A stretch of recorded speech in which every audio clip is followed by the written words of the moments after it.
Welcome guys, welcome back to Miko's Corner once again. I hope you have a great day. Today we're going to be reacting to The War of the Roses.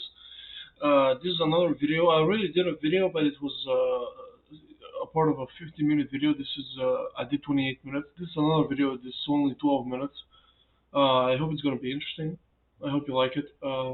Yeah, it's very interesting. The War of the Roses. It's a very interesting time period from 1420, give or take, to 1487. So yeah. Like an elaborate episode of Dr. Phil, The War of the Roses offers us a chance to watch and enjoy some good old family squabbles. It's all fun and games until 50,000 people die. Yeah.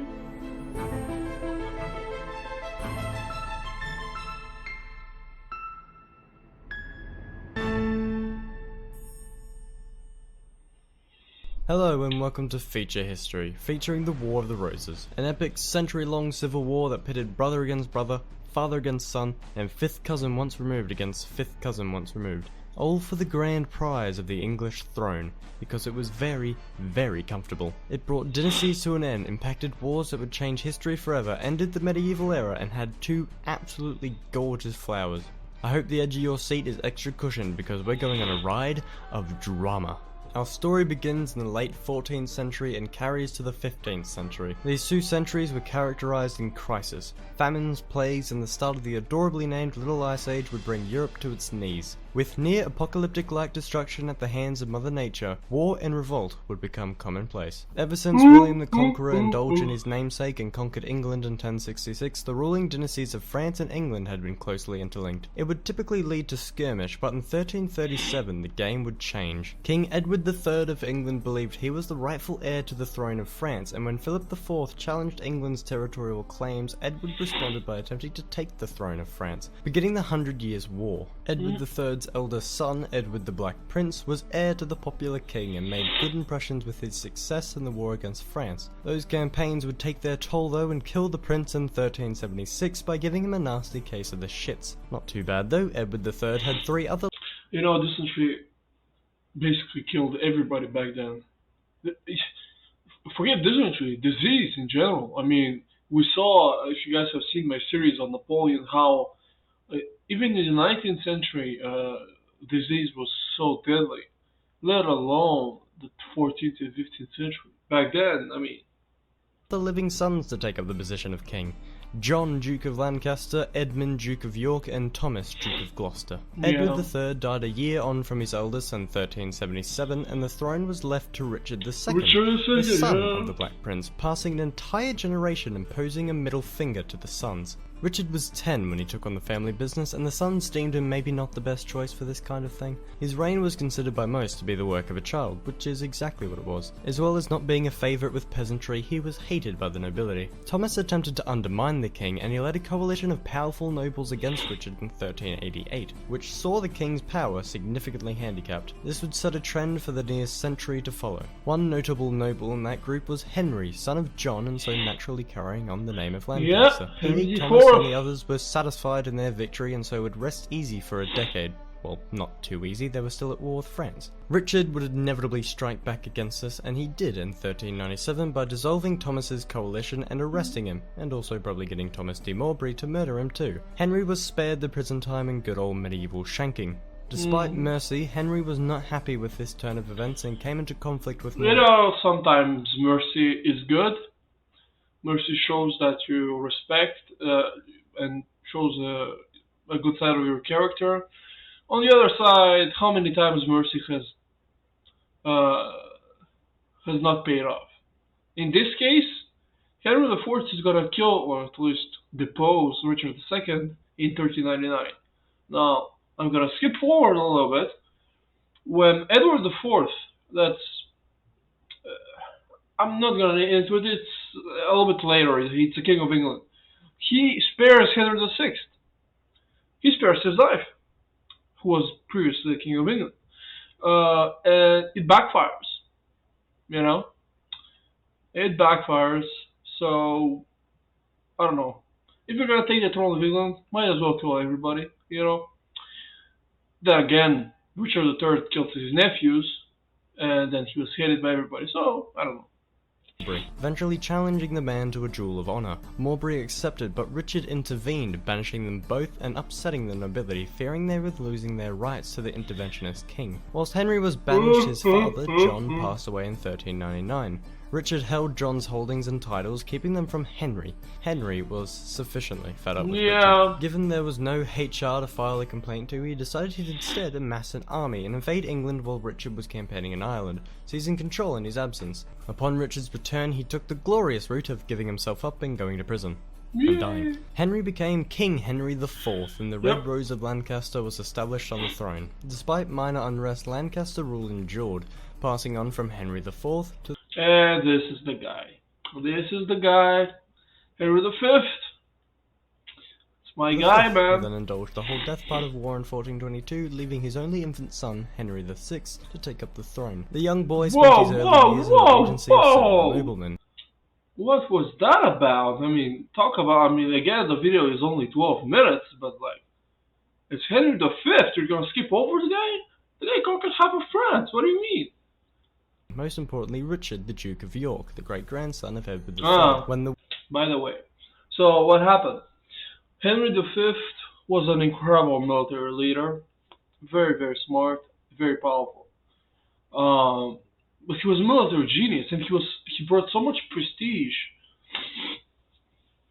to England that when he ended up passing away, his son was very young. He was a babe, and what ended up happening was people were they didn't want to how should I put this? Normally, infant regencies don't go so well, where the king is an infant, right? A lot of people will usurp political power for their own gain. In this case, it didn't happen. It did not happen. People, Henry V had a couple of brothers, so that helped. They were able to safeguard the Henry VI for some time. And yeah, it wasn't. Henry VI's reign, the reason why it collapses on itself isn't because he became king when he was a baby. It's because he was woefully incompetent. Trust, okay? The guy was a moron. What's the worst is, it's not like he was a bad person. He was a good guy. He was pious. Great guy. Moron, though. And, sometimes you might say it's better to be to be a king, to be a leader. It is to be a good person. A good person, it's a very arbitrary term. Let's put it that way. The weak-willed Henry became of age, he was convinced to marry the stunning, beautiful, and power-hungry French Margaret of Anjou. When Margaret arrived at Henry's court, she distrusted York and would constantly attempt to separate Henry from his staunch general. She proposed instead the talents of the Duke of Somerset, who happened to be one of her supporters, and also Lancaster. She continued to push York out of the picture, removing him from the front lines and instead to Ireland, where he could not... Richard, Duke of York, he had a very interesting character, because he was someone who fought to become a protector of the realm, which is basically what happens is quite soon. I'm sorry I'm interrupting, guys, but I'm on a roll here. He ends up Henry VI goes in a coma for a year. The guy doesn't even have the decency to go for a coma over 20 years or die. He goes in a coma just enough to destroy to cause a political schism in his own country. Basically, Richard, Duke of York, fights, takes control of Henry VI, and becomes Lord Protector of the realm. He becomes basically de facto king. But he wasn't someone who fought over to usurp the throne, to usurp political power. He was doing his duty, at least in the beginning. Towards the end, the guy was fed up. He was like, I might as well become king, And then he never, spoiler alert, he never was able to become king. It is what it is. But his son does. So there's that. not play any role in the proceedings of the court. She instead gave York's former post to Somerset, who one could charitably say was not that good. The mounting failures of Margaret and her cronies mixed with excessive corruption left them widely unpopular by 1450, and what of the man meant to actually be running the show? Henry was viewed as beyond incompetent. York would return and prematurely march on London, demanding for Somerset's imprisonment. York was imprisoned until he would finally humble himself before the court and swear loyalty to Henry in 1453. Civil discontent grew to uncontrollable levels, and those responsible 1453, what an interesting year. It was the year that Constantinople fell to the Ottomans, and the year that ended the war of 100 Years' War. So that's interesting.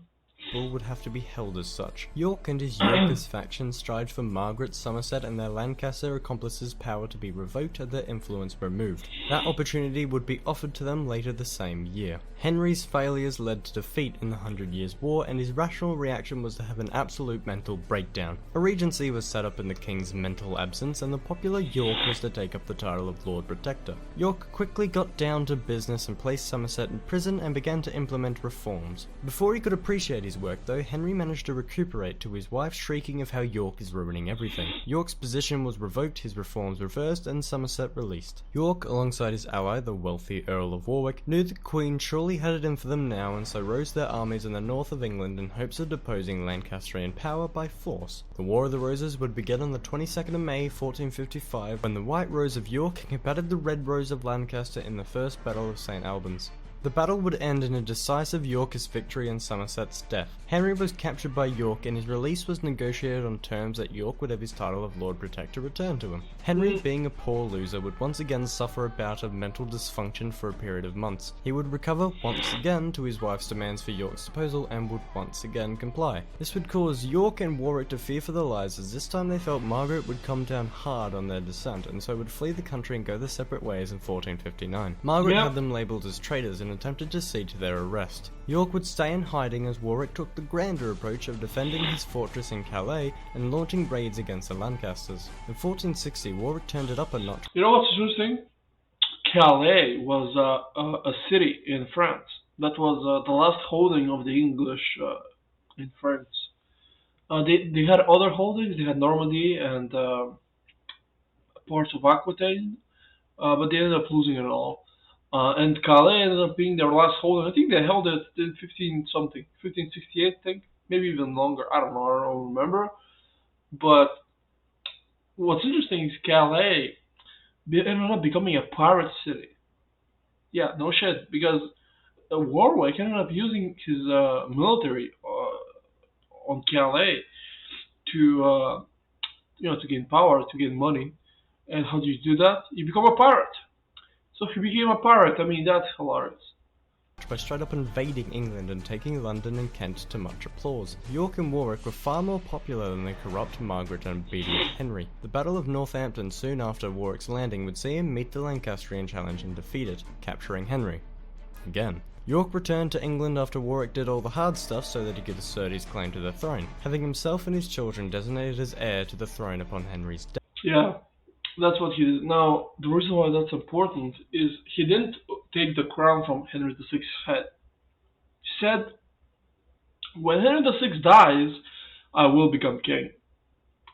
And he will never become king, Richard, Duke of York. His son will.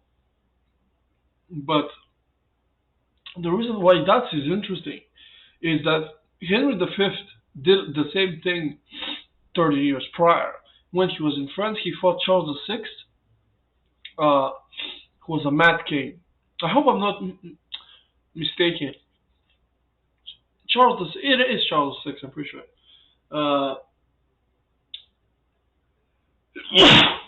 Sorry, Jesus Christ. And yeah, the same thing happened in France 30 years prior, where the crown of France was promised to Henry V upon the death of Charles VI. It didn't happen that way.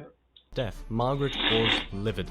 The only reason she came to this godforsaken island was for her beautiful child, Prince Edward, to become King Edward. She struck a deal with the King of Scotland for an army, and once she had that army, she raised hell across the counties of England. York and his second eldest Edmund met their end at the end of a pike when attempting to face Margaret Scots in the Battle of Wakefield in late 1460. She continued her campaigns. Yeah, the Battle of Wakefield was a mitigated disaster because basically what happened was he was in a fortress, and the army of Margaret ended up bailing him out of the fortress, and he was captured. He was killed. His son ended up escaping actually the battlefield. He ended up running to another town, but he was captured and killed.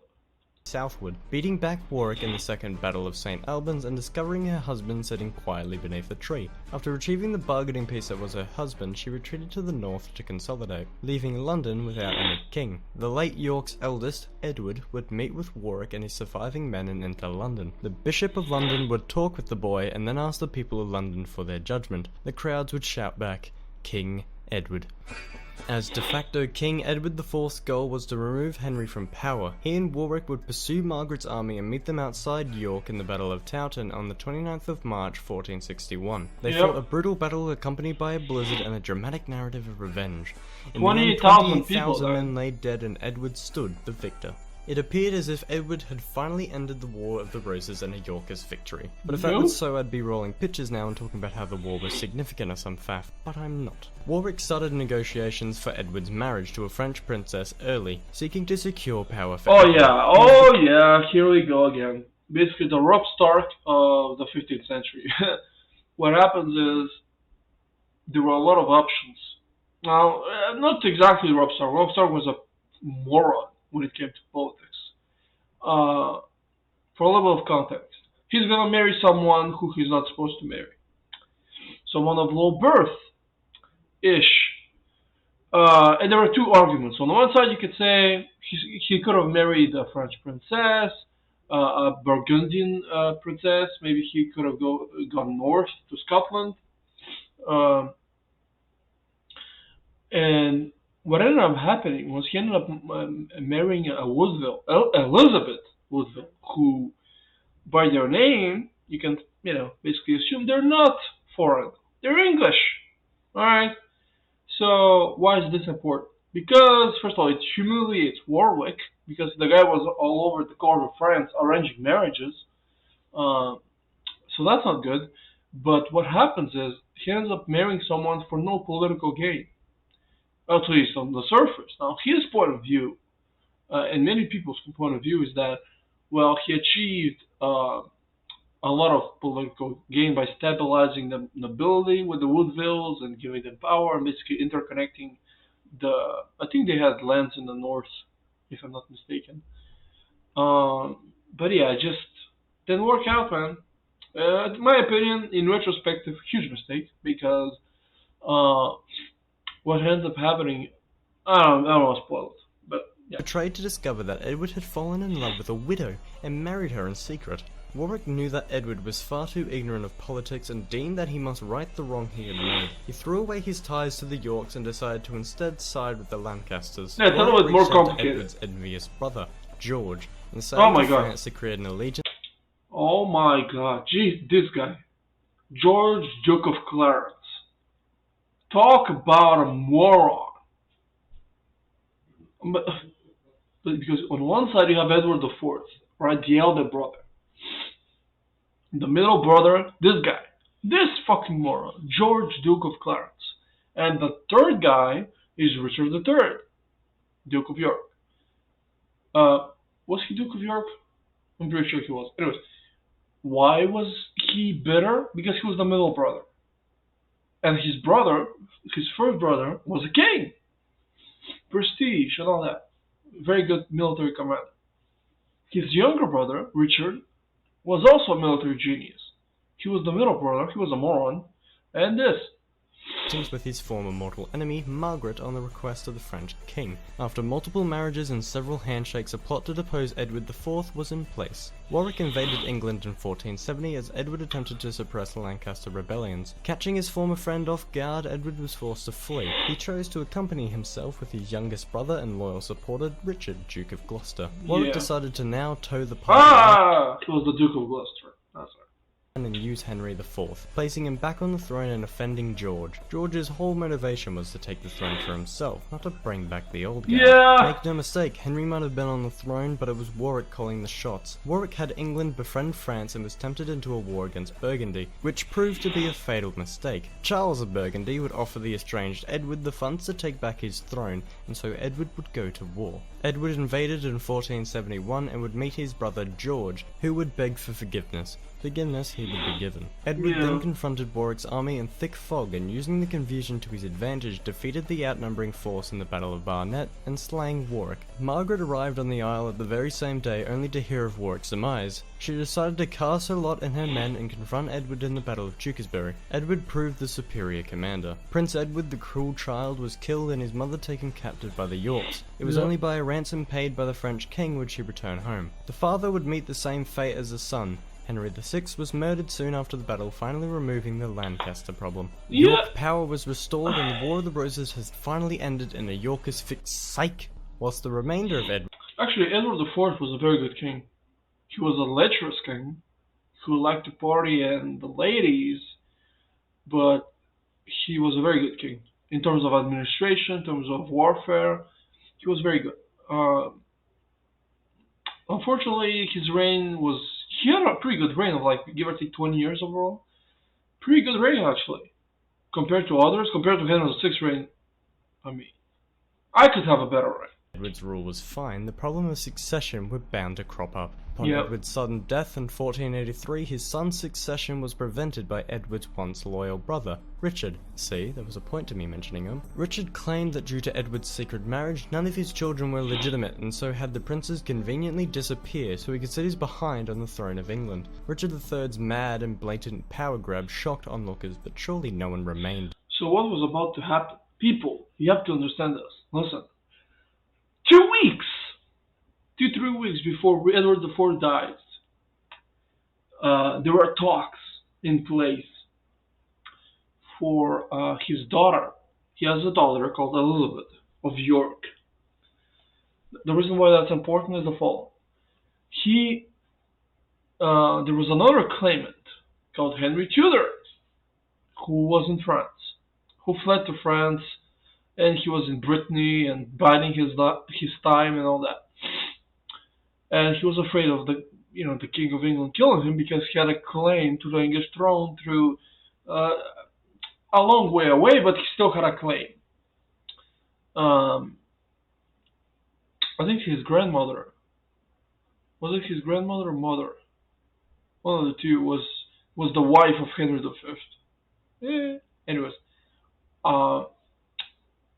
what happens is he had a claim to the throne, and there were talks that Henry Tudor was going to marry the Princess Elizabeth of York, hence uniting the claims, number one, and number two, eliminating him as a potential threat. To challenge his claim. That was the 2 case weeks. until the discovery of Henry Tudor, a Lancastrian descendant of Edward III, raised in exile on the sunny shores of France. Henry would cross the Channel in 1485 and confront the defrauding king in the Battle of Bosworth Field. Henry managed to defeat Richard's superior army and killed the man himself, leaving Henry the only one to claim the throne. To extend the olive branch, I don't know about him killing himself in the battlefield. From what I've read, I think he was killed by an arrow or something. I might be mistaken, but I don't know. I know that he ended up... What ended up happening in the Battle of Bosworth Fields is that basically there were two fights, two armies. On one side you had Richard, on the other side you had Henry. They fought. And there was someone overlooking the battlefield.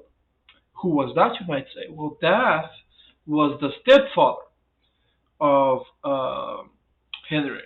Henry has a mother called Margaret Beaufort. Incredible woman. I might make a video on her incredible woman. But she was married like 4 times, and he was his stepfather. And he was overlooked. He was deciding which side to take. He ended up taking the side of his stepson. Or to stop a bloody rebellion, probably the latter, he would marry the daughter of Edward IV. Actually, what's interesting is that Richard III wanted to marry Elizabeth of York, which is like his niece, which was disgusting, which the whole realm was up in arms about. But uniting the two roses to become the House of Tudor and bringing a little bit of peace to a tiny old island called Britain. With the end of the war also brought an end to the medieval era in England. The power shift caused by the Black Death in part had finally ceased, and England became far more centralised under Henry VII. Henry's dynasty would pave the way for the English Reformation and the unification of England and Scotland under James I. Some say the significance of the War of the Roses is exaggerated, and the war really meant very little in the grand scheme of it all, and to them I say... So that's that. Anyways, guys, I hope you liked my reaction. Tell me what you did like. You know, it was very good. I enjoyed it. Really did. And yeah, unfortunately, there are other series. I might do like reactions to particular battles in the War of the Roses. I've seen a few channels do videos on them. Might do a reaction to them. Anyways, guys, leave a like, subscribe if you liked it. I'll see you guys next time.